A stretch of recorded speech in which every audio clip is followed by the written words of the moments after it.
Why did the bar go silent the moment she dropped that tray? The sound wasn't extraordinary, a crash, the kind of clatter that happens a dozen times a night in a crowded place. But something about it cut deeper. It was sharp enough to make conversation die mid-laugh, to make heads turn in slow, synchronized disbelief. Rachel Torres froze, her pulse stuttering as the aluminum tray spun once, then stilled on the hardwood floor, 8 empty glasses rolling into the silence like evidence of her failure. Amber liquid spread across the boards, creeping like a stain she couldn't stop. It soaked into the boots of men who had seen real war, men who weren't used to being touched by accidents anymore. She knelt down fast, almost too fast, knees hitting wood, fingers trembling as she reached for the glass. I'm so sorry, she said, her voice small, unsure, the kind of voice that begged to disappear. The apology hung in the air, unanswered. Because at the center table of Anchor Point Bar, 6 Navy SEALs in pressed white uniforms stared at her like she'd just broken something sacred. One of them, Miller, rose slowly, his chair scraping against the floor like a warning.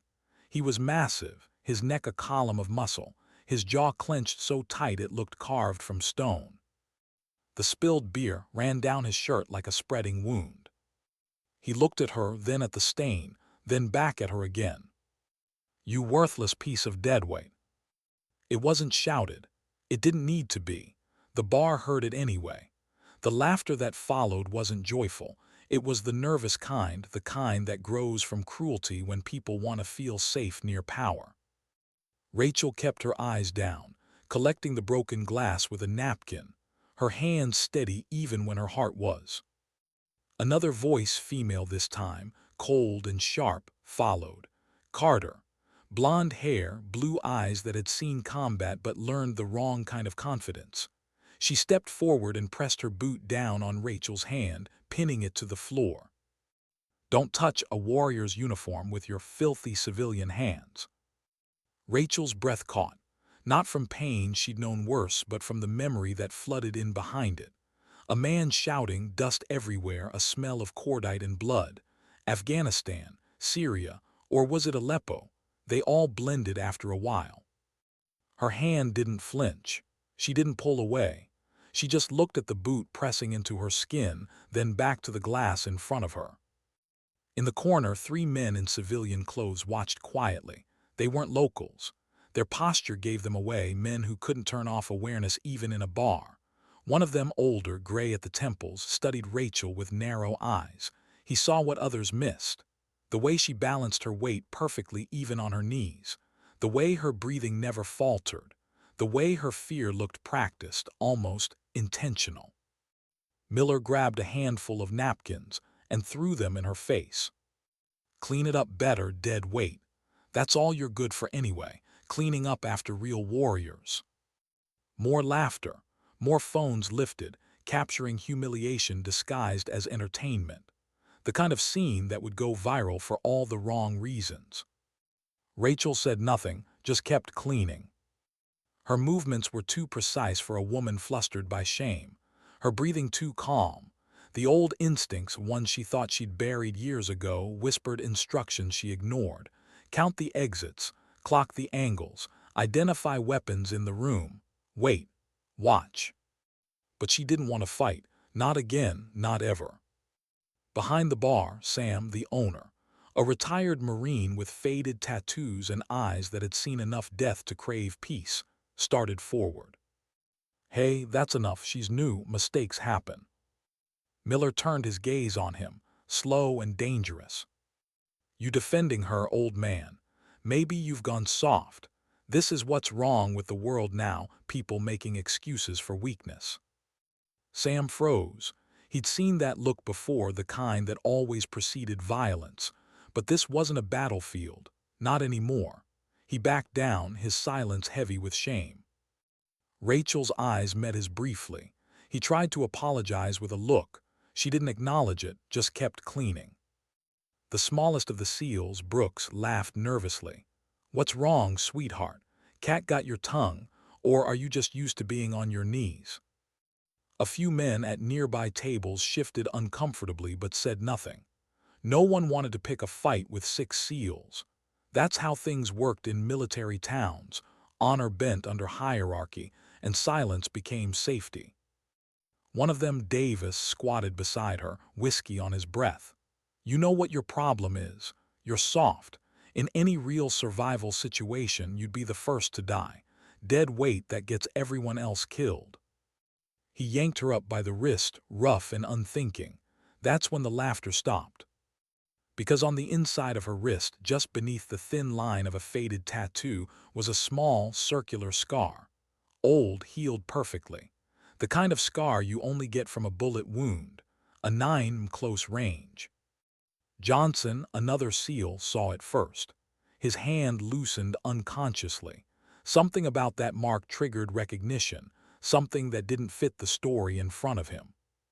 But before anyone could speak, Williams, a mountain of a man with the confidence of too many unchallenged knights, grabbed a pitcher of beer from a nearby table.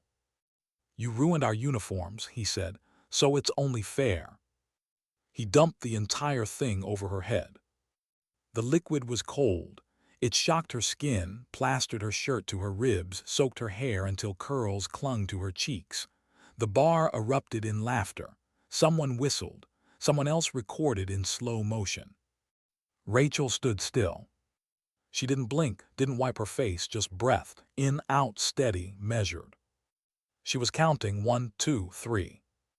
Every movement in the room catalogued, every threat marked. Her mind, that well-trained instrument of survival, came alive against her will. But all anyone else saw was a soaked waitress on the verge of tears. She reached into her apron and pulled out her phone. Not a regular one, though no one noticed that.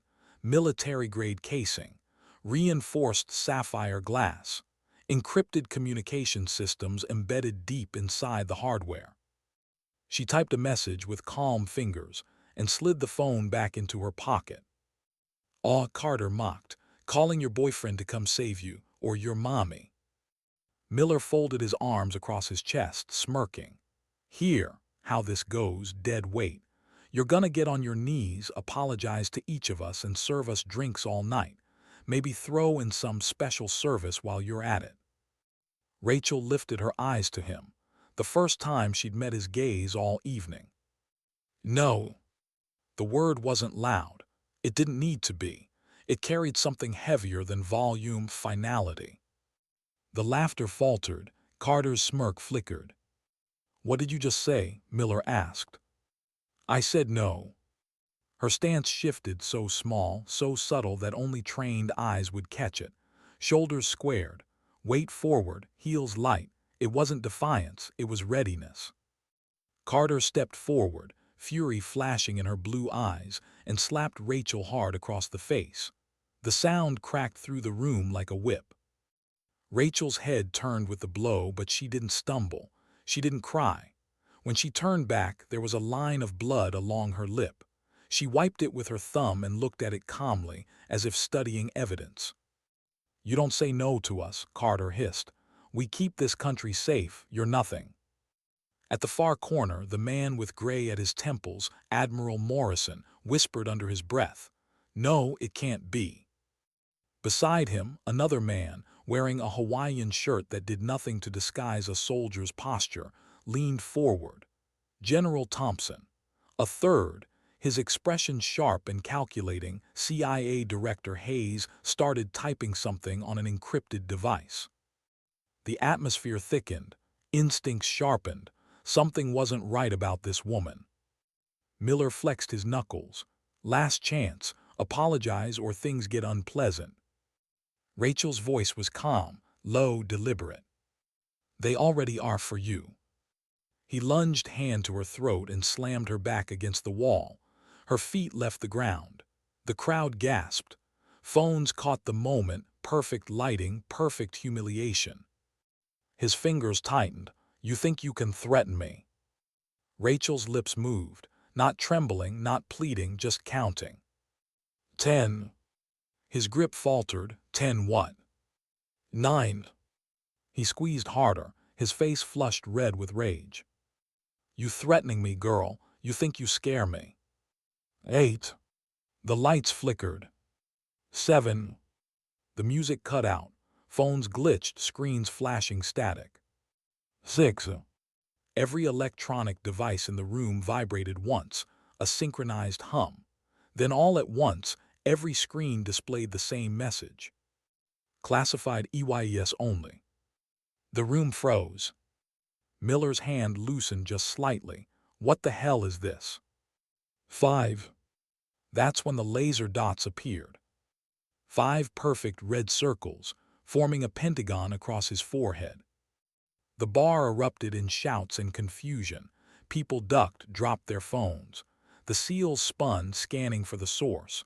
There was none. The angles didn't make sense. No visible snipers. No windows open. Just lasers, impossibly precise, impossibly fast. 3, Rachel said. Miller released her, stumbling back. 2. An electronic voice, cold, emotionless, filled the room, echoing from the bar's speakers, from every phone, from nowhere and everywhere at once. Biometric scan complete. Identity confirmed. Ghost 7. Threat level extinction. Hostile contact detected. Miller's color drained from his face. Carter's breath caught. Johnson's hand went to his weapon, then hesitated. "Who the hell are you?" Miller rasped. Rachel stepped forward, water dripping from her hair, blood tracing her lip, eyes steady and unblinking. "1," she whispered. The laser dots vanished. The voice fell silent. And the whole bar knew. They weren't looking at a waitress anymore. They were looking at something they didn't understand. Something the military whispered about in classified corridors. Something not supposed to exist. She looked at them, calm as rain after a storm. "I told you," she said softly. "No." He hadn't said a word yet, but when he stepped through the door, the air itself seemed to obey him. That was the first thing anyone noticed. Not the scar across his cheek, not the gray hair cut to regulation length, not even the quiet precision of the 3 men who entered before him. It was the silence that followed, instant and absolute, as if the world held its breath. "Gentlemen," he said softly, his voice deep, unhurried, steady enough to freeze adrenaline mid-pulse. "I believe you've been harassing my asset." Rachel didn't turn. She didn't need to. She already knew the voice. Her jaw tightened, a fraction of an inch, but that was all it took to betray the storm behind her composure. Miller, still rubbing his throat where her calm defiance had left invisible fingerprints, squared his shoulders. "Who the hell are you supposed to be?" The man smiled, not kindly. It was the kind of smile a soldier gives before the storm begins. "Someone you should have hoped never to meet." The younger SEALs exchanged uncertain glances. No one moved. Carter's blue eyes flicked toward Rachel, then to the stranger, confusion etched beneath her bravado. Something in her training whispered, "Stand down," but ego drowned it out. "General Patterson," the man continued, extending his identification just long enough for every ranking officer in the room to understand the weight of what they were seeing. "Joint Special Operations Command, retired, officially." He pocketed the badge before anyone could ask more. Rachel finally turned.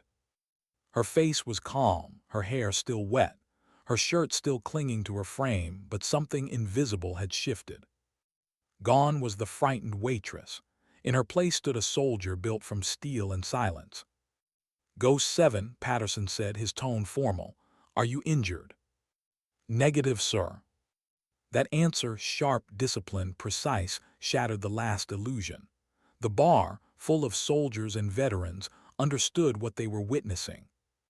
This wasn't coincidence. This wasn't a prank.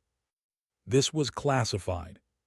Patterson's gaze swept the room, every line of his body commanding obedience. 6 Navy SEALs assault a civilian under federal protection in a public establishment, he said quietly.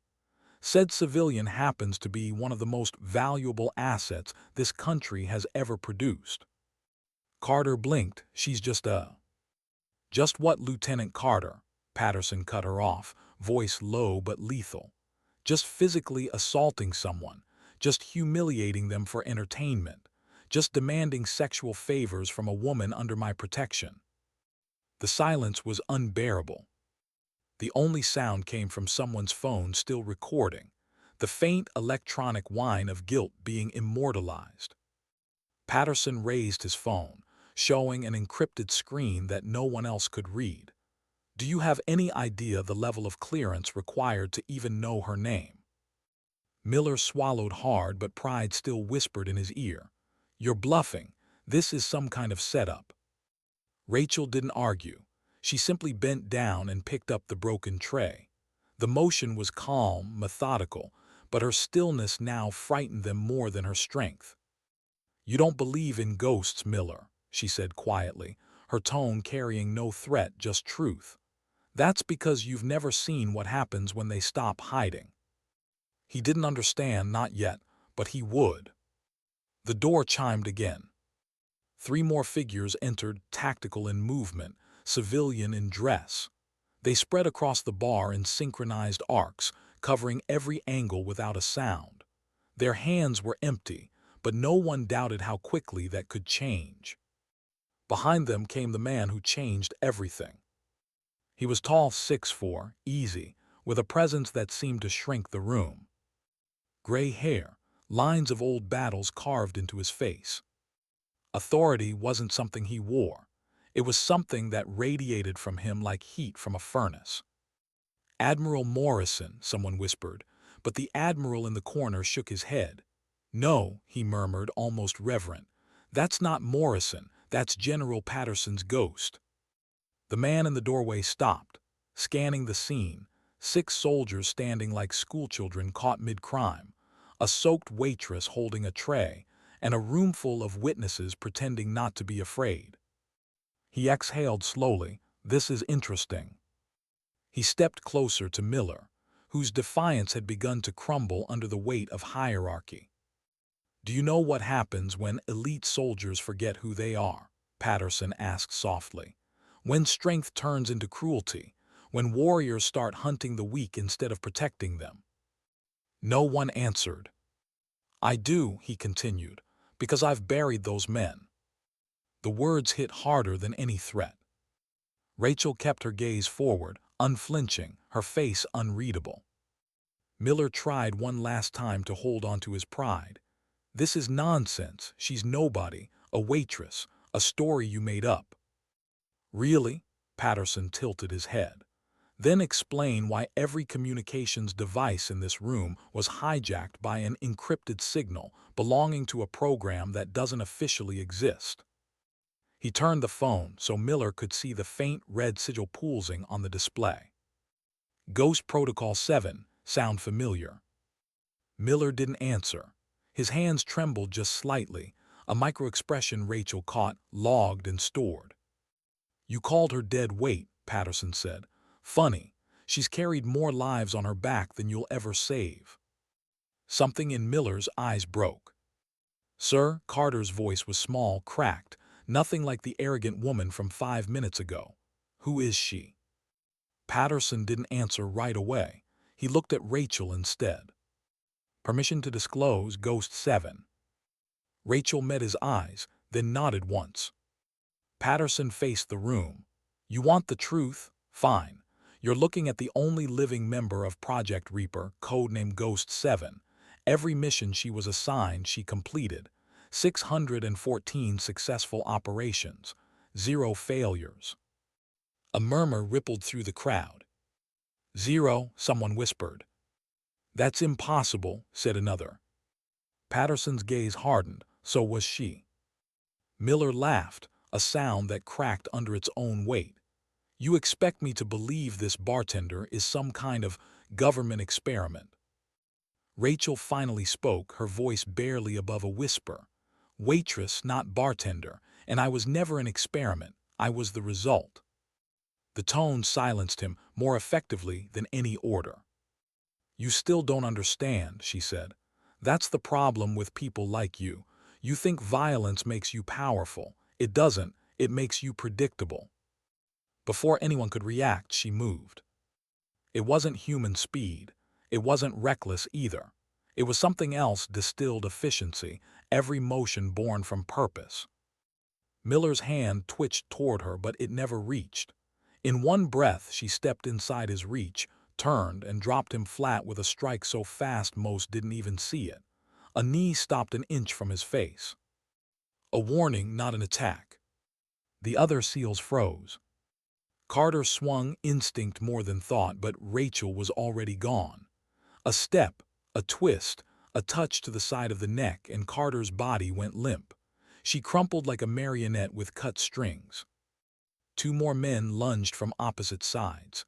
Rachel dropped low, sweeping one leg in a fluid arc that sent both crashing down. The sound of impact reverberated through the floor. When she stopped, 5 of the 6 seals were on the ground. She hadn't broken a sweat. The silence that followed wasn't disbelief anymore. It was reverence. Admiral Morrison, who had been frozen until now, slowly stood. His voice was hoarse. "Aleppo 2019, the school, you saved my daughter." Rachel's composure cracked just slightly. "You weren't supposed to know that, Admiral." "I've seen the footage," he said. "I'd recognize that stance anywhere." General Thompson moved closer, face pale. "Damascus," he whispered. 200 children, you were declared dead." Rachel looked away. That was the point. Patterson's expression softened, pride and sorrow tangled in the same breath. "She's not supposed to exist, but she does. And she's the reason hundreds of kids around the world still breathe." The crowd was silent. Even the drunks were sober now. Carter, regaining consciousness, looked around at the chaos they'd caused. Shame burned through her. We didn't know." Rachel met her eyes. "You shouldn't have needed to." Her voice was calm, but inside she was shaking. Not from fear, from memory. The echo of gunfire, the smell of smoke, the weight of lives she couldn't forget. Then Patterson's phone buzzed, a vibration so sharp it cut through the heavy air. He checked it, and for the first time, his controlled expression faltered. "We have a problem," he said. Rachel's pulse quickened. She didn't need to ask what kind. Who? Patterson turned the screen toward her. A single word blinked across it. "Rashid." Her stomach dropped. "No," she breathed. "He was supposed to be safe." "Taken 3 hours ago," Patterson said grimly. "They know you're alive. They want you to come." Her vision tunneled. For a moment, she wasn't in the bar anymore. She was back in the dust and ruins of Damascus, carrying a boy through a storm of bullets. His tiny hand clutching her flak vest, whispering he'd be brave. "Who's Rashid?" Carter asked softly. Rachel's voice was distant. "He's the boy I saved when I stopped being a weapon." The words hit Patterson harder than he wanted to show. The room held its breath again.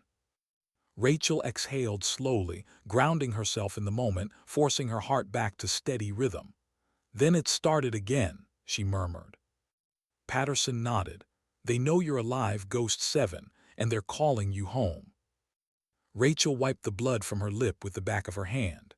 When she looked up, her eyes were steady again, calm, cold, but no longer hiding what she was. "Then I guess it's time to remind them," she said, "why Ghost 7 was retired." She turned toward the door, stepping past the men who'd humiliated her. Her voice, when it came again, carried no anger, just truth. "You called me dead weight, Miller." She paused, looking back just once. "You were right about one thing. I am dead, but I'm the kind that doesn't stay buried." And as she disappeared into the night, no one in Anchor Point Bar moved.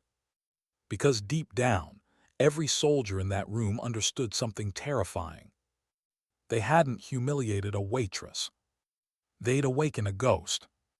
How do you walk back into the place that made you, when every step feels like betrayal?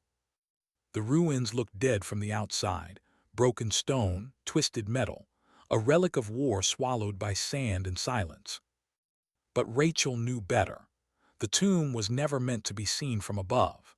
It existed below, beneath layers of history, under the bones of civilizations that had risen and fallen without ever realizing what had been built beneath them. She crouched near a half-buried column, scanning the perimeter through her night vision scope. The static in her earpiece was soft but steady, the whisper of distant interference. "North and west sectors clear," Carter's voice murmured. "South clear," Williams added. Rachel kept her breathing slow, deliberate. She felt her pulse in her fingertips. She'd been here before. Every grain of sand, every fault in the rock carried echoes of her past. The last time she'd stood here, she was 12. Barefoot, bleeding, obedient. A child they had called Prototype 7. Now she was back, not as a weapon, but as the ghost of one. She tapped her earpiece. "We go silent from here. Remember, you make noise, I make progress, no deviations." The responses came clipped, disciplined. They were learning. She stood and began to move, slow and sure, steps soft as breath. The entrance to the tomb was hidden beneath a crumbled altar, a place once used for prayers. Now, it was a gateway to the kind of hell men like Khaled had built in the name of progress. Rachel brushed away sand, revealing a fingerprint panel beneath a layer of dust. Her glove came off. She pressed her palm against the cold metal. A thin red beam scanned the pattern of her skin, then a low mechanical hum. "Access granted." The altar shifted, with a rumble that vibrated through her bones.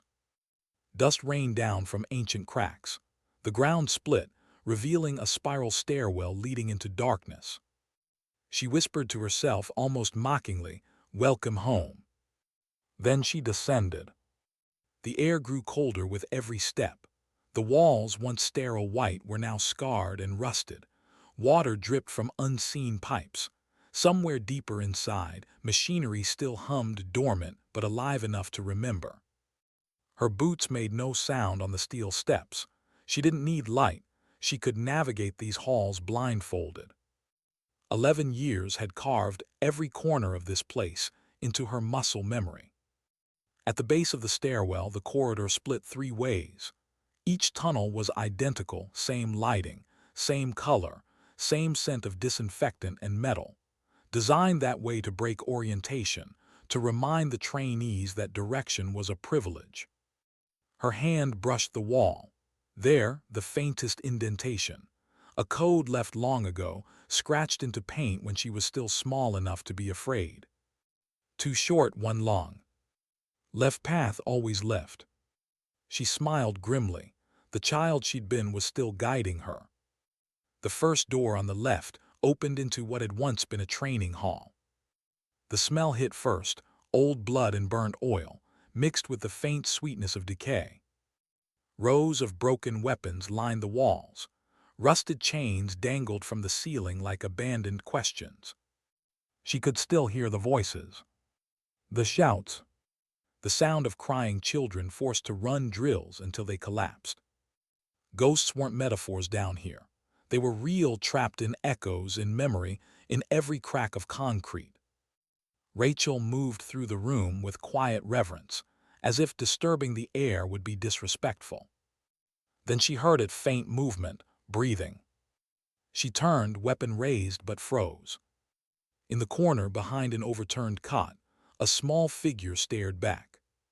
A boy, maybe 8, thin, dirty, eyes too wide for his face. He didn't flinch when she pointed the rifle at him, just whispered, "Are you real?" Rachel lowered the gun. "Yes." "They said you'd come," he whispered, "the woman who doesn't die." Her throat tightened. "How many are with you?" He shook his head. "They took the others to the White Room." White Room, the medical ward, that's where Khaled would be. Rachel knelt beside him. "Listen to me carefully. There's a tunnel outside this door under the stairs. Follow it until you see daylight. There are soldiers out there who'll help you." He stared at her, distrust and hope warring behind his eyes. "How do I know you're not one of them?" Rachel rolled up her sleeve, showing him the small tattoo near her shoulder. 7 digits burned into her skin. "Because I used to be one of you." The boy hesitated, then nodded. Okay. She watched him vanish into the tunnel, his footsteps light, disappearing like whispers. Then she stood. Her heart was beating too fast now. She hated that. Ghosts weren't supposed to feel. Team, report, she whispered into her comm. Static. Then Carter's voice broke through, jagged, urgent. Contact multiple hostiles. Looks like private mercs, not regulars. Engage only if necessary, Rachel ordered. Copy that. Gunfire echoed through the distant tunnels, short bursts controlled. The team was holding formation. Good. Rachel turned toward the sound, but a flicker on the wall stopped her. A camera active, red light blinking. He was watching her. She looked straight into the lens. Called, she whispered, I know you can hear me. For a long moment, nothing. Then the intercom crackled to life. His voice calm, elegant, venom wrapped in silk. 7. I was beginning to think you'd forgotten your old home. Her stomach twisted. The sound of him was enough to bring back years of conditioning, pain, obedience. You've aged well, he continued. I suppose living among the sheep gave you softer edges. Rachel's jaw clenched. Let the children go. You're still so naive. You think this is about hostages. No, my dear, this is about evolution. You were my first success. And now I need you to finish what we started. You mean destroy what you started? No, perfected. The line went dead. Rachel took a steadying breath. Of course, she muttered, always the games. She moved on, deeper into the maze of corridors. Every room she passed carried memories like shrapnel. The cafeteria where they were punished for speaking. The dorm where her best friend vanished one night and was never seen again. The shooting range where they learned that hesitation was death. And then, finally, the white room. The door slid open automatically as she approached, the old sensors still recognizing her as their creation. Inside, the air was sterile, freezing. Rows of hospital beds stretched across the space. Some were empty, others weren't.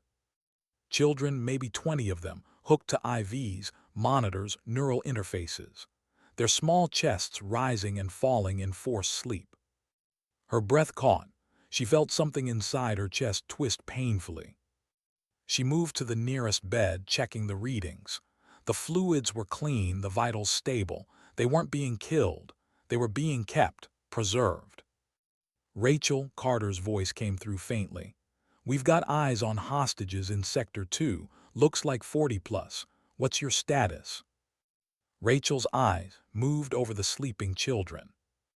Same, but they're being monitored. If I cut power, it might trigger an alert. Understood, we'll keep it noisy. Gunfire boomed again, louder, closer.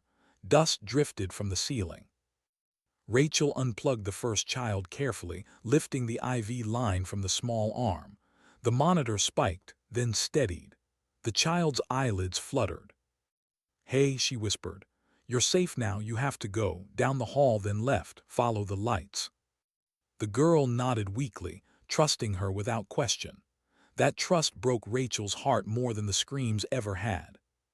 One by one, she freed them. 20 little lives breathing air that didn't smell like disinfectant for the first time. Then over the comm, Miller's voice sharp, ragged. Rachel, we've got movement. Heavy vehicles inbound. Looks like reinforcements. Of course, Khaled had expected her. He'd planned this from the beginning. She looked toward the corridor that led deeper, to the heart of the facility. Carter, she said quietly, get them out. All of them. Take the west tunnel and head for extraction. What about you? Rachel smiled faintly. I've still got one ghost left to exorcise. She followed the hallway to the central chamber, a place she'd only seen once before, when she was a child. The walls here weren't metal. They were glass, reinforced, soundproof, and behind them were rooms filled with the remnants of experiments long since abandoned. Weapons, neural tech, data servers humming with ancient secrets. And at the far end, a door marked control. She stepped through it, and into the room that had haunted her dreams for years. Monitors lined the walls, displaying live feeds of every corridor, every angle of the base. And in the center, standing in front of them, was Khaled al-Rashidi. He hadn't aged well. His hair was white now, his once proud posture slightly bent. But his eyes, those eyes were still the same, sharp, brilliant, empty of remorse. He turned as the door hissed shut behind her. "Seven," he said softly, "welcome home." She raised her weapon. "Don't," he said, lifting a small device between his fingers. "You shoot, I release this. The dead man's switch. The whole facility, children included, goes up in flames." Rachel's hands tightened on the rifle. Her trigger finger itched, but her mind stayed cold, calculating. "What do you want?" she asked. He smiled. "You, of course. I need you alive. I need to understand what went wrong. How you, my masterpiece, learned to disobey." Her voice was steady. "I remembered I was human." "Humanity is a defect," he hissed. "No," she said softly, taking a step forward. "It's the only thing that makes us worth saving." For a heartbeat, silence. Then the sound of distant gunfire echoed again, a reminder that the world outside still fought while the ghosts faced each other inside. Rachel's voice dropped to a whisper. "Let the boy go, Khaled." He tilted his head. "Ah, yes, Rashid. Such a brave child, so much potential like you once had." Something in her chest cracked open. Anger, grief, fear. But beneath it all, something stronger, purpose. "I'm not the girl you made," she said, stepping closer. "And I'm not your weapon anymore." Khaled's smile faltered. "Then what are you?" Rachel lowered her rifle slightly, her eyes bright with something almost like peace. "I'm what happens when a weapon remembers it has a soul." "What do you say to the man who built your nightmares?" Rachel's finger rested lightly against the trigger, but her breathing stayed calm, controlled, like a pilot steadying a failing plane. Across from her, Khaled al-Rashidi stood beneath the cold fluorescent lights, his hand poised over the small transmitter that could erase everything. Her, the children, the evidence, even the ghosts. "You think I won't do it," he said, almost amused. "You think I need this place. I don't. I can start again anywhere." Rachel's eyes flicked to the device. His thumb hovered dangerously near the button. "Then why haven't you?" He smiled faintly. "Because I wanted to see you, to see what you became when I took everything else away." "You mean when you made me a monster?" Khaled's tone sharpened. "I made you efficient, the perfect convergence of instinct and obedience. The last time I checked, monsters kill for pleasure. You killed for purpose." Rachel's voice was low, shaking only at the edges. "No, I killed because you told me to." He tilted his head. "And now, who's telling you what to do?" For a moment, silence. The air between them pulsed like a held breath. Rachel's answer came quiet, deliberate. "Conscience." Khaled laughed softly. "Conscience doesn't win wars." "Neither does cruelty," she said. The monitors behind him flickered live footage of the corridors above.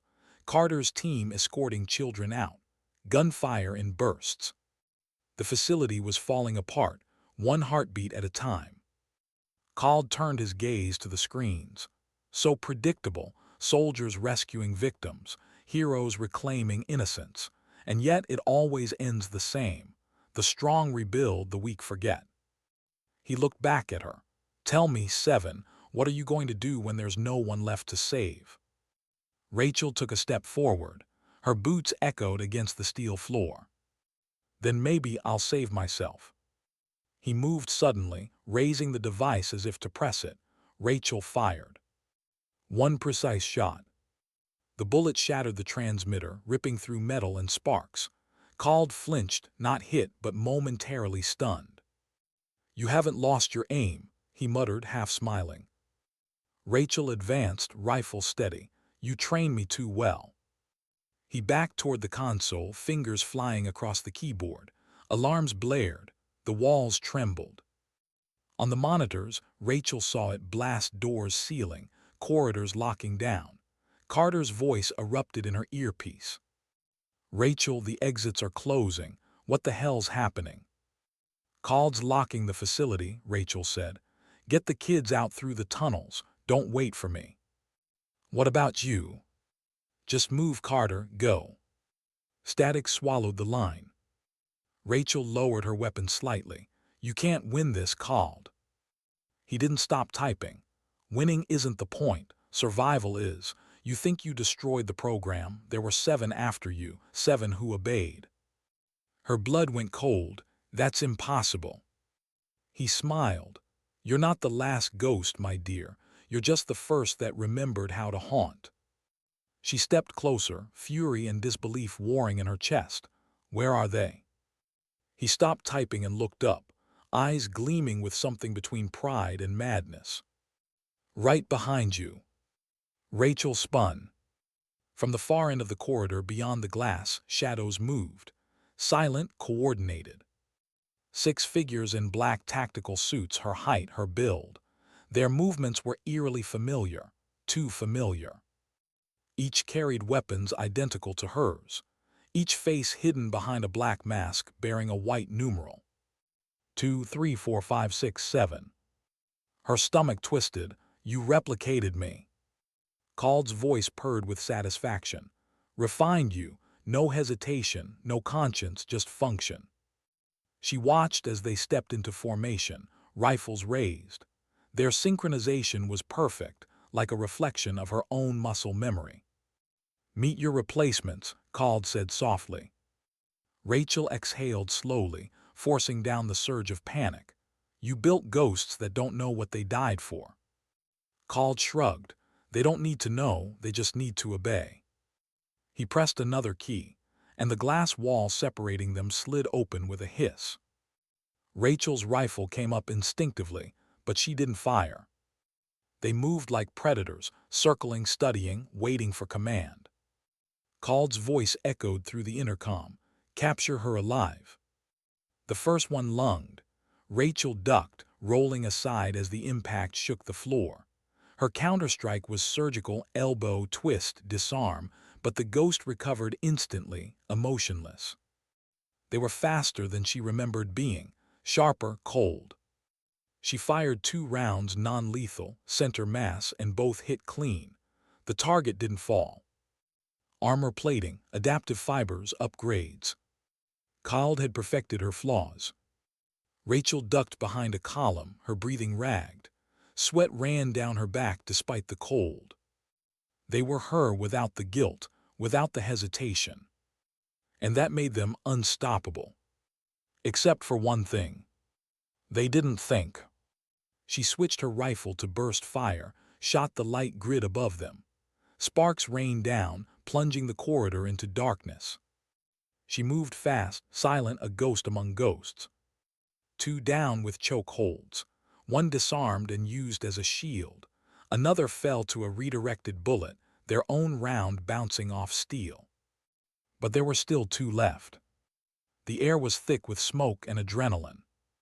Her mind flashed images she didn't want: the training sessions, the electric pain when she failed, the whispered mantra drilled into her mind: obey or vanish. Not anymore. One of them, number 5, grabbed her from behind, arm around her throat. Rachel dropped her weapon, slammed her heel into the woman's knee, twisted free, and spun face to face with her own mirrored eyes. For the briefest second, she saw herself, the same scars, the same precision, the same emptiness she once carried. Then she whispered, "I'm sorry," and struck. The woman fell without sound. Only one remained, number 2. The strongest, the one standing between her and Khaled. Rachel circled slowly, weapon lowered. "You don't have to do this," she said. "You can stop." The clone's voice was flat, mechanical. "Stopping is failure." "I failed too once," Rachel said, "and I lived." The woman tilted her head, confused, a flicker, a hesitation, the smallest crack in the programming. That was all Rachel needed. She moved in, disarmed her, and pinned her to the floor. The other woman struggled, but Rachel held firm, not out of dominance but mercy. "You feel that?" Rachel whispered, hand pressed against the clone's heart.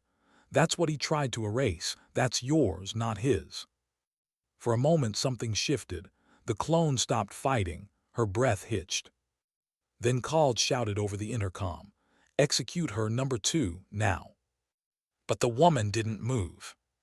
Rachel saw the flicker of choice, real choice. Then before Khaled could react, number 2 turned her head and whispered, "No." She lunged toward the console, slamming her hand against it. The alarms spiked. Systems overloaded.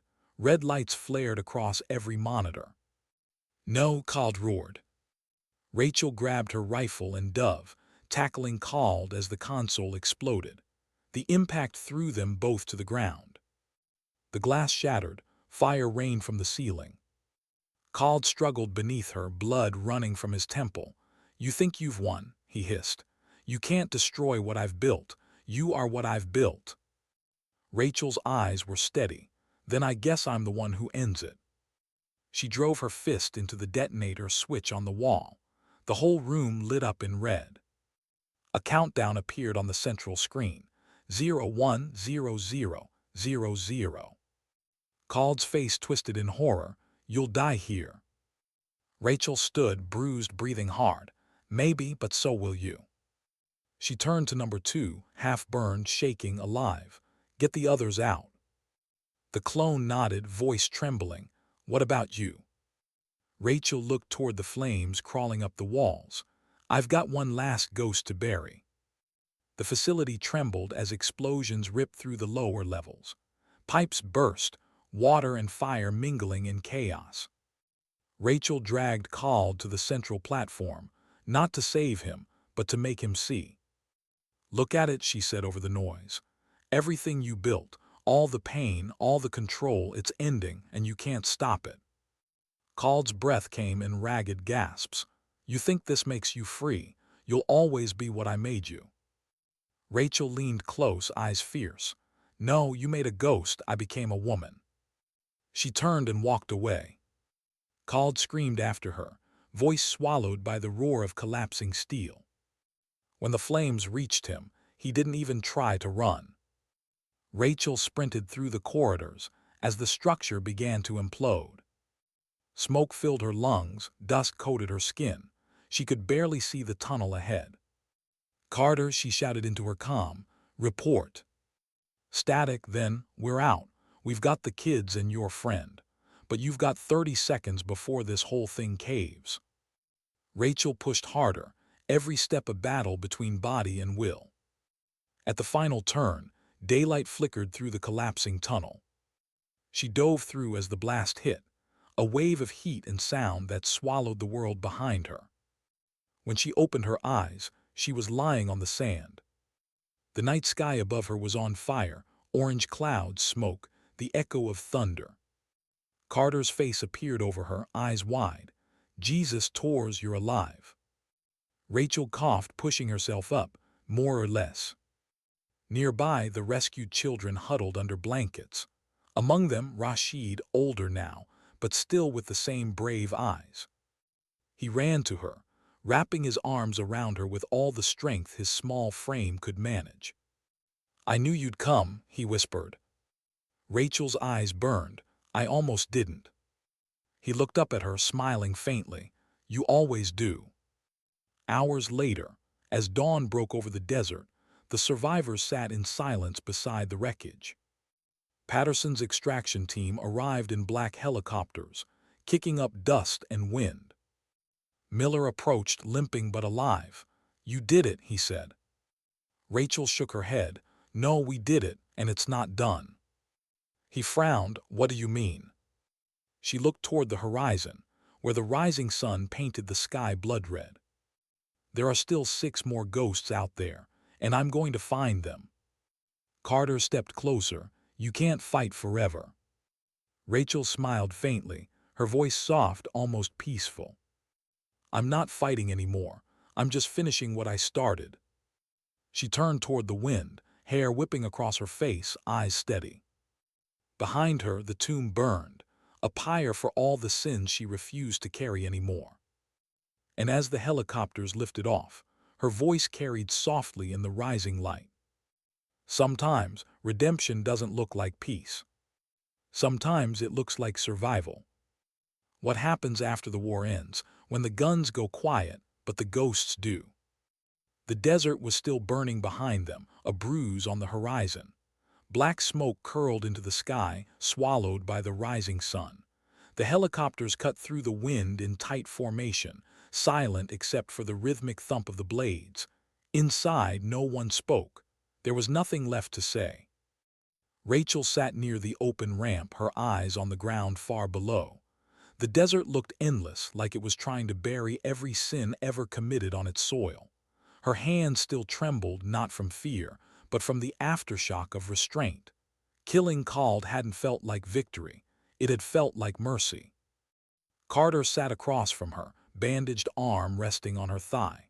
Miller was asleep, head tilted back, exhaustion erasing the usual edge from his face. Between them, a blanket covered the rescued children, their small bodies huddled close, dreaming the kind of sleep Rachel hadn't known in years. Rashid leaned against her shoulder. He hadn't said much since the explosion, just stayed close, quiet, as if proximity alone made him safe. "You can rest now," she said softly. He shook his head. "You never rest." The words hit her harder than he knew. Hours later, they landed at an undisclosed base somewhere in the Mediterranean. No insignias, no flags, just concrete, wind, and a handful of soldiers who didn't ask questions. Patterson was waiting. He looked older, more worn than when she'd seen him 2 days ago.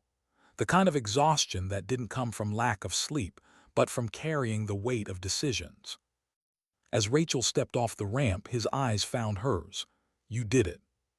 Her boots hit the tarmac with a heavy thud. "I stopped one man," she said, "not the machine." He nodded. Still, that one man was worth stopping. The air between them carried too much history for words to fill. Patterson gestured toward a small hangar. "We'll debrief inside. The others are being processed." She followed him in silence. The sound of distant waves mixed with the metallic clang of aircraft maintenance.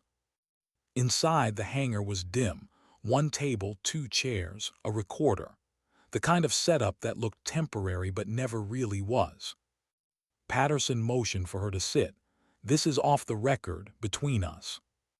Rachel lowered herself into the chair, elbows resting on her knees. "You're not going to ask for a report." He studied her. "You tell me what I already know, that Khaled's dead, the program's destroyed, and you walked through hell to make it happen." Her eyes flicked up. "Then why does it sound like you don't believe it's over?" "Because it's not," he said quietly. "We intercepted a transmission before the facility went dark. Partial coordinates. Russia, Argentina. Someone out there was still linked to the network." Her stomach tightened. "The other ghosts."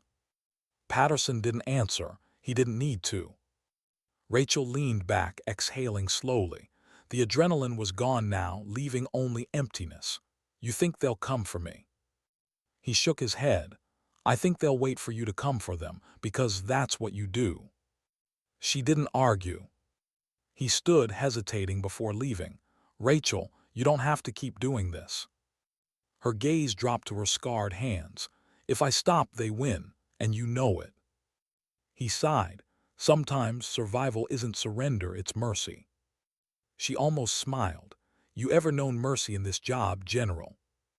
His silence was answer enough. That night the base was quiet. The children had been flown out under protection, scattered to safe houses across Europe. The SEALs were in medical for observation. Rachel sat alone by the waterline, the Mediterranean stretching silver under the moonlight. Waves broke against the rocks with slow patience, the kind of rhythm she used to time her breathing during missions. She reached into her pocket and pulled out the locket Rashid had given her before boarding. Inside, a small picture, crude, hand-drawn, of her holding his hand. Above it, in shaky letters, "Be brave." She stared at it for a long time, her throat tight. Her voice broke the silence, soft enough to be mistaken for prayer. Why is it that the ones we save always save us more? The wind didn't answer. Carter found her there an hour later. Command wants us back in D.C. for debrief, she said, folding her arms. You ready for that circus? Rachel didn't look away from the water. They'll bury it, they always do. Probably, Carter admitted, but word's already leaking. Some journalist picked up chatter about a black site rescue operation. They're calling it the Ghost War. Rachel's mouth twitched in irony. They would. You could deny it. I could. But you won't.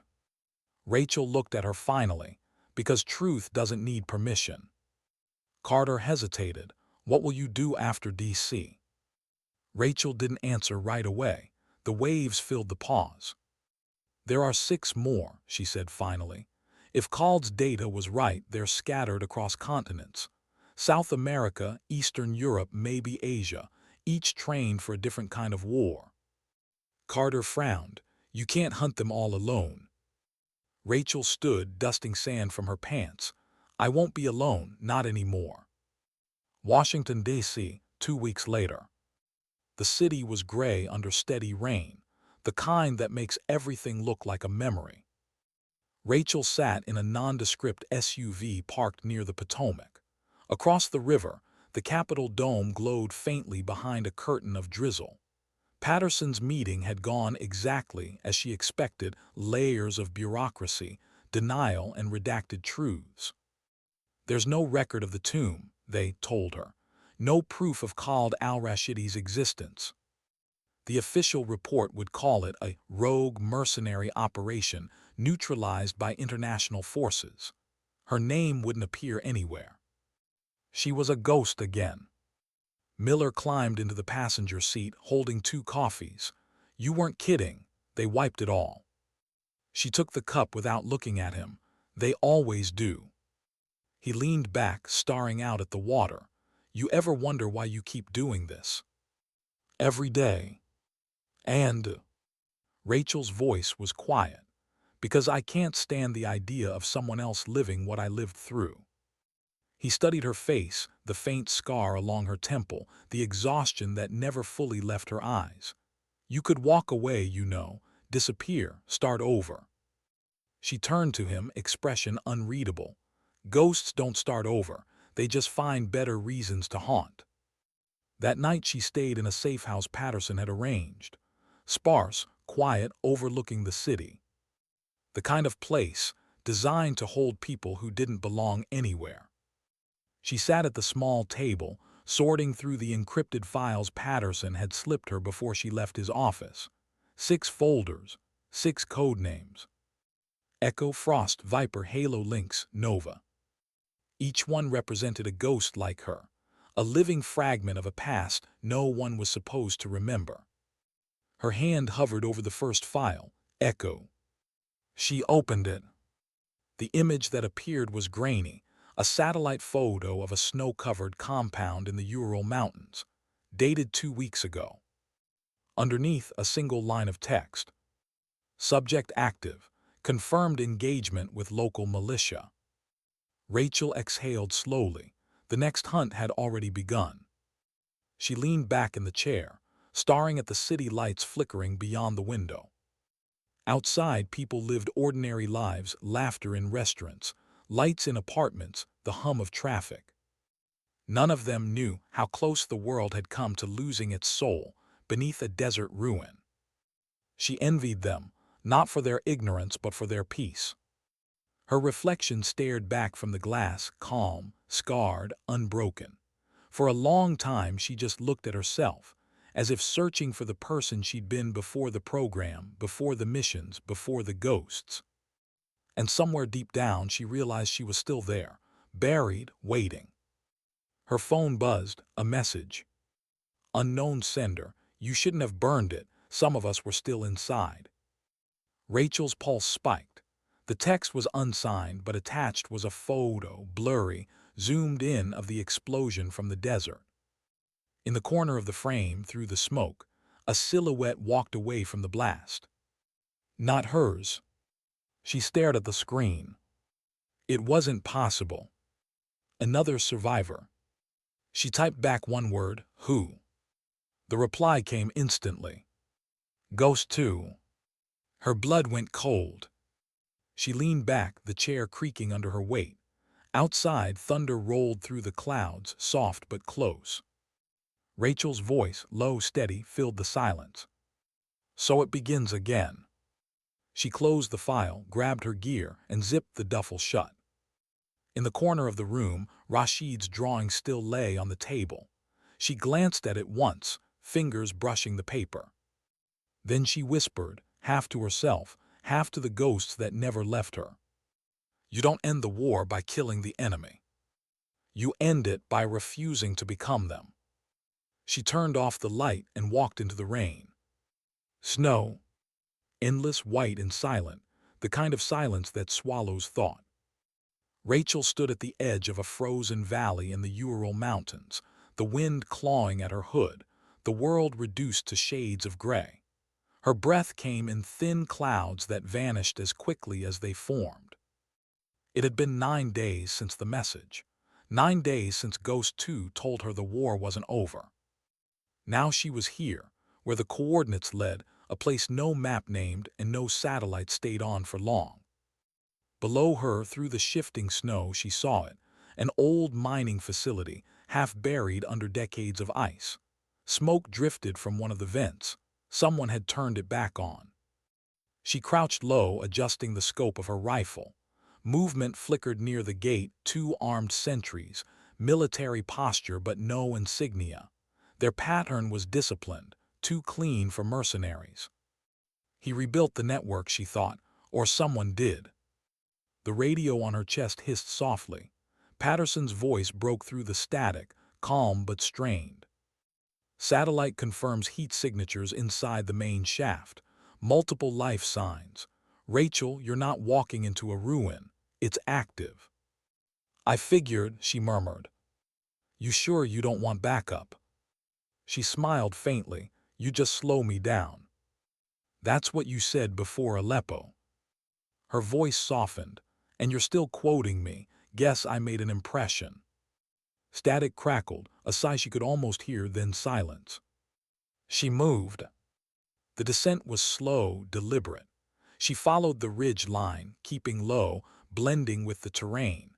Every step was measured, the kind of movement drilled into her bones long before conscience had found its way in. When she reached the perimeter fence, she waited for the patrol to pass, then slipped through the wire gap like a shadow. The cold bit through her gloves. Her muscles ached from restraint more than exhaustion. She paused near a collapsed structure and checked the scanner, faint heat readings deeper inside. A tunnel. She slid the small camera snake into a crack between rocks. The screen flickered, a narrow passage leading to what looked like a command hub. Tables, computers, and at the center, someone sitting alone. A woman. Rachel zoomed in. Blonde hair cut short, posture straight, tactical gear black and minimalist. On the shoulder patch, a faded number, 2. Rachel's pulse steadied. Ghost 2 was waiting. Inside the tunnel, the air was sharp and metallic. Her boots sank into slush and gravel. Every sound echoed too loudly. As she neared the chamber, faint music drifted through the corridor. Something classical, slow, haunting. Bach, she realized, Prelude in C minor. Khaled used to play that during their training cycles. It meant observation. It meant judgment. When she stepped into the room, the music stopped. The woman at the console didn't turn. You're late, she said. Rachel froze. The voice was her own, colder but unmistakable. I had to make sure this wasn't a trap. It is, Ghost 2 replied, just not for you. She turned slowly. The resemblance was uncanny, same height, same scars, same steady green eyes. But where Rachel's expression carried weariness, Ghost 2's carried nothing at all. You survived the tomb, Rachel said quietly. I adapted. Why contact me? Ghost 2 smiled faintly. To see if you still think you're different. Rachel lowered her rifle, keeping it ready. I am different. No, Ghost 2 said. You're defective, you hesitated, you disobeyed. You fell in love with the idea of humanity, and that's what broke you. Rachel took a step closer. And what are you? A machine pretending to be a soul. Ghost 2 tilted her head. I don't pretend, I execute. The words hung between them like frost. They circled each other, mirrors reflecting two versions of the same truth. Ghost 2 moved with surgical precision, her every motion deliberate. You burned the program, she said. But Khaled's design lived through me, through us. Do you know how many are awake now? Rachel's jaw tightened. How many? 4, and they're waiting for orders. Whose orders? Ghost 2 smiled. Mine. Rachel's stomach sank. You're rebuilding it. No, Ghost 2 said. I'm correcting it. Khaled was sentimental, he wanted control. I want purpose. The world still needs ghosts, Rachel, just smarter ones. You think murder is purpose. Not murder, balance. You killed the creator, now you create chaos. Someone has to fix it. Rachel shook her head slowly. You're wrong. The world doesn't need ghosts. It needs people who remember why they're alive. Ghost 2's expression didn't change. And what if being alive is the weakness? Rachel's voice softened, a tone that wasn't command or defiance, just sorrow. Then maybe weakness is what keeps us human. Ghost 2 lunged first. Rachel blocked, countered, the impact rattling through her bones. The fight was brutal but eerily quiet, no wasted motion, no breathless shouting, just two soldiers executing perfection. They knew each other's rhythm.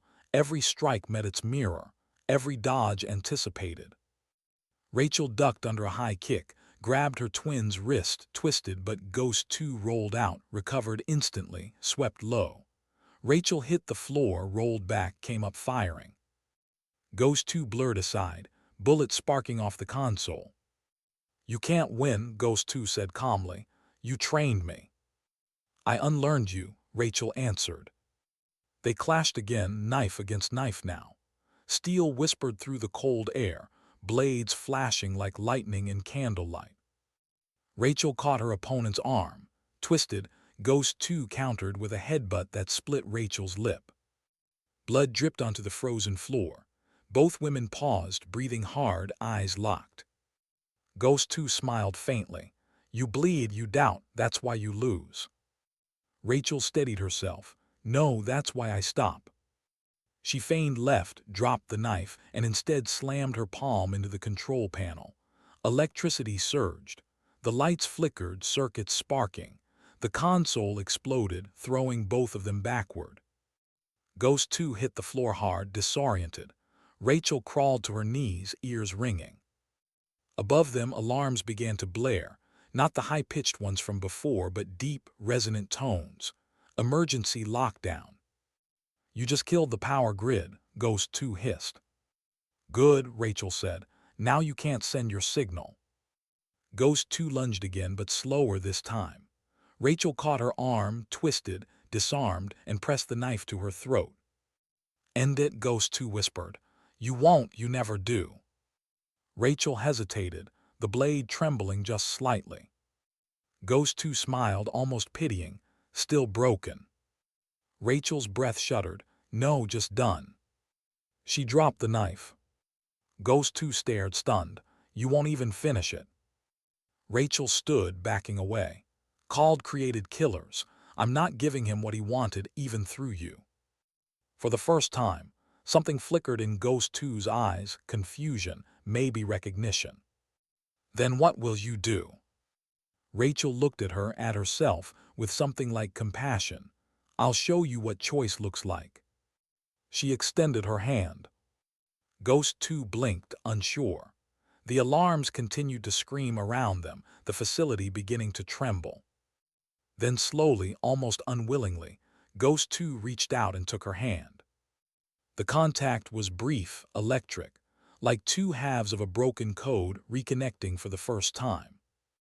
Minutes later, the two women emerged into the snowstorm. The facility behind them groaned under its own decay, smoke curling from the vents. Rachel pulled the radio from her chest and keyed in Patterson's frequency. Target neutralized. Site compromised. Are you secure? She glanced at Ghost 2, standing beside her, expression unreadable. Working on it. Copy that, extraction in 30. Rachel pocketed the radio. The wind howled between them. You could have killed me, Ghost 2 said. I did, Rachel replied softly, just not the way you think. Ghost 2 frowned. You think this ends because you spared me. Rachel shook her head. No, it ends when you understand why I did. Ghost 2 turned toward the horizon, snow whipping across her face. You think I can change? I don't know, Rachel said, but you deserve the chance. They stood in silence for a long time, watching the storm erase their footprints. Ghost 2 finally spoke, her voice quieter now. The others won't stop. They're still following the code. Then I'll find them, Rachel said. And if I do instead? Rachel looked at her, calm, resolute. Then I hope you remember me before you pull the trigger. The helicopter appeared in the distance, its lights barely cutting through the snow. Rachel turned to Ghost 2. You can come with me, start over. Ghost 2 smiled faintly, not cruelly this time, just tired. Maybe next time. Then she stepped back, fading into the storm, disappearing between the white gusts until even her outline was gone. Rachel stood there, staring into the void she'd left behind. The chopper landed behind her, Patterson's voice shouting over the wind, Torres, let's go. She climbed aboard without looking back. As the aircraft lifted off, the valley below collapsed into shadow, another grave for another secret. Patterson leaned toward her. What happened down there? Rachel watched the snow swirl beneath them. I met myself, she said quietly, and I let her live. He frowned, not understanding. Why? Rachel's voice was barely audible over the engine. Because mercy is how you break the cycle. She looked out the window. The world below was still burning in places, still bleeding. But for the first time, it felt like something new could grow there, something fragile, something human. Her reflection in the glass didn't look like a soldier anymore. It looked like someone learning to breathe again. The storm thinned, the clouds broke. Light spilled through. The wind carried the smell of rain instead of smoke for once. After years of dust and fire, the world felt clean again, fragile but breathing. Rachel Torres stood at the edge of the Black Sea cliffs, her coat flapping against the wind. Below, the tide crashed against jagged rocks, white foam glowing beneath a pale dawn. The storm that had haunted her horizon for months was finally breaking. It had been 6 weeks since the mountains. 6 weeks since she faced Ghost 2 and chose mercy over execution. 6 weeks since anyone had called her weapon, asset, or ghost. Now the world was quiet, unnervingly so.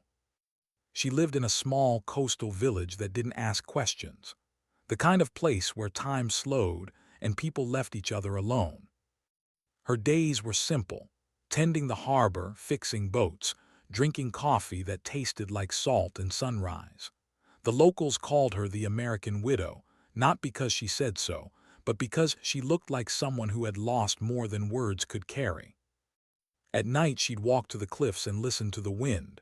Sometimes she'd talk to it, sometimes it talked back. Patterson still checked in every few days, encrypted calls routed through ghost channels no one else used. You sure you're safe? He'd ask. And she'd always answer the same way. I'm safer than I've ever been. But he could hear what she didn't say. That peace scared her more than war ever had. One evening the call came again, the static of a secure line breaking the silence. Torres. Rachel, Patterson's voice crackled. We intercepted another transmission, not from the ghosts, from inside NATO command. They're reopening the Reaper files. She froze. Why? They want to study what went right, not what went wrong. Of course they did. Humanity never learned. It recycled its sins with better technology. Do they know I'm alive? They know someone is. The chatter calls you the stray. They think you went rogue. Rachel looked out toward the horizon. Maybe they're right. Patterson hesitated. What are you going to do? I'm going to finish what we started, but not with blood this time. He sighed, knowing better than to argue. Just don't disappear again. She smiled faintly. I already did, General. I'm just learning how to come back. The next morning she packed. No rifle this time.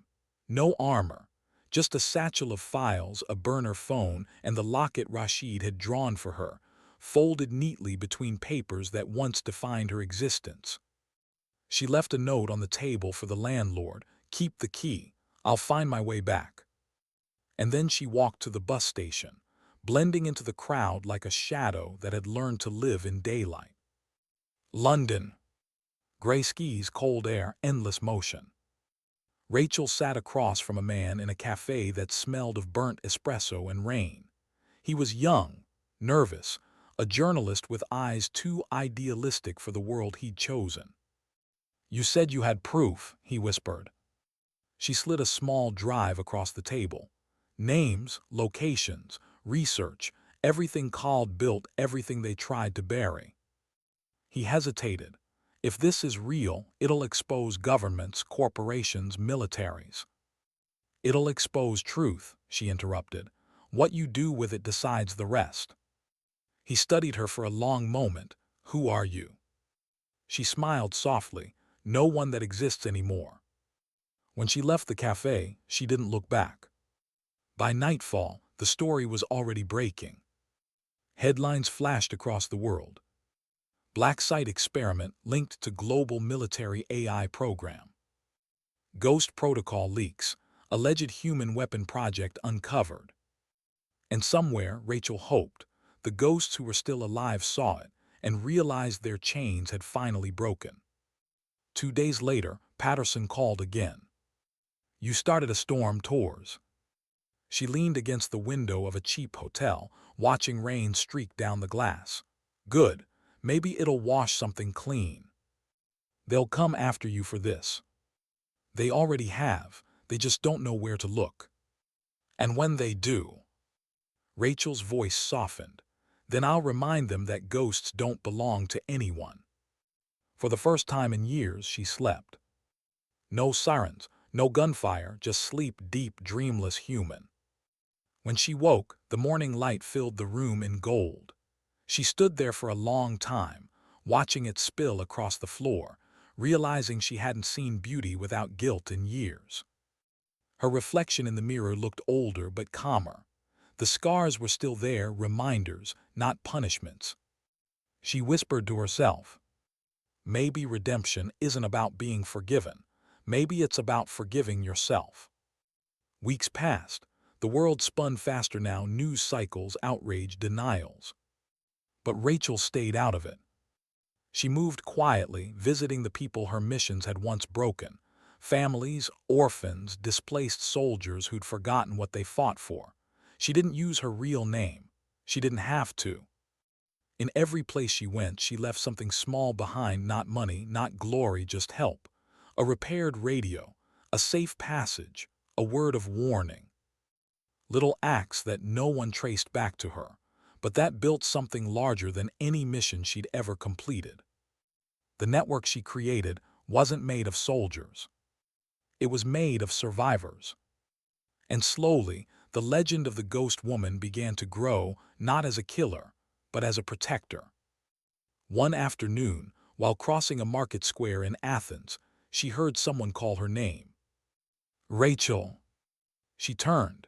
Rashid stood there, older, taller, wearing civilian clothes and a nervous smile. He ran to her, hugging her fiercely. You found me once, he said breathlessly. Now I found you. She laughed, the sound unfamiliar but welcome. You shouldn't have. I had to. They said you disappeared. I did.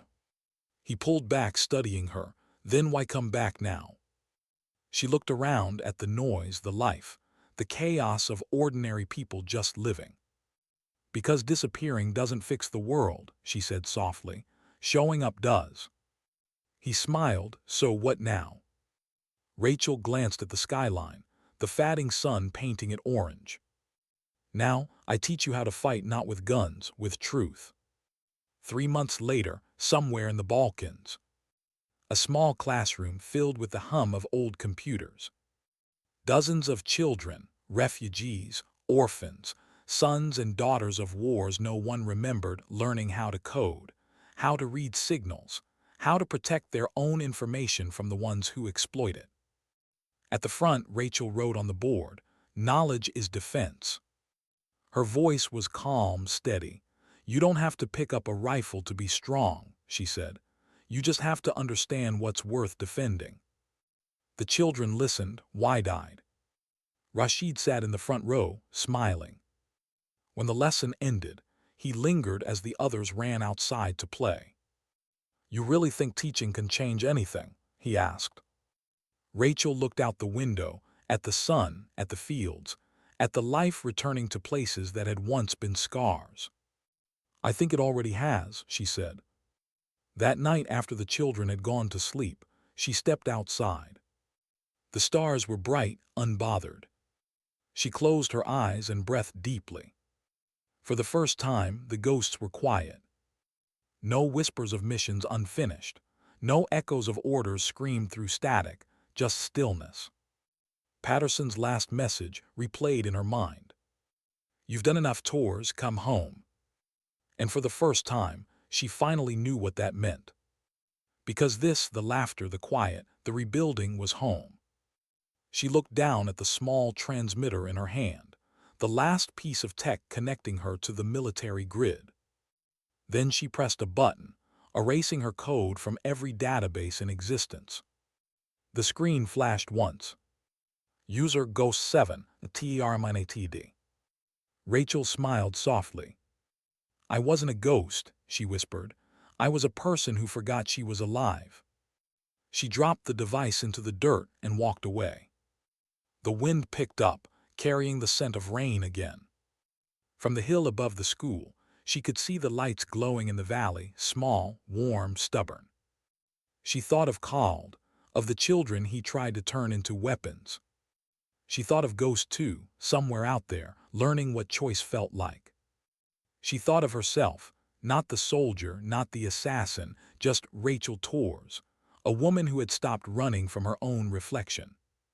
She whispered into the night, "Peace isn't something you find, it's something you decide to build."